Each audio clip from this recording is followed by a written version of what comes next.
When it comes to ambassadors, no one travels farther than John McCarthy. He comes all the way from Australia as the second resident ambassador to represent his country before the Holy See.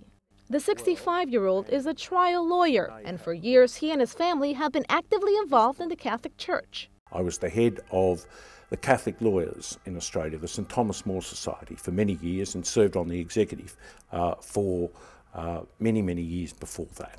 When World Youth Day was held in Sydney back in 2008, the relationship between the two states was reinforced even more. The following year, Tim Fisher was appointed as the country's first resident ambassador before the Holy See. Then, on October 17, 2010, the first Australian saint, Mary MacKillop, was canonized. In 2011, the Australian Embassy helped organize this historic train ride from the Vatican's own train station to the town of Orvieto to mark the 60th anniversary of Catholic Charities Caritas. And now McCarthy says part of his mission is to continue to put Australia on the map, both literally and symbolically. As part of this goal, he gave the Pope a map of Indigenous Australia when he presented his credentials before Benedict XVI. There is a famous painting in the Vatican, in the Secretariat of State, of the world in the 16th century, as they knew it at that time. It shows the outlines of all the continents, but it doesn't show Australia. The Great Southland is not there.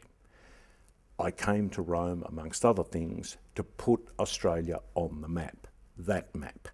There are about 5.7 million Catholics in Australia, which is roughly 28% of the population. And interestingly, one of his 6 children is a Catholic priest who studied in Rome.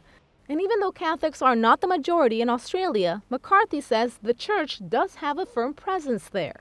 The church, when it's seen looking towards Rome from Australia, it's not an institution or a grouping that is dying out. But without a doubt, it was the ambassador's grandson who stole the spotlight when McCarthy met the Pope at the Vatican. The young boy broke protocol and leaned forward and kissed the Pope. Thank you.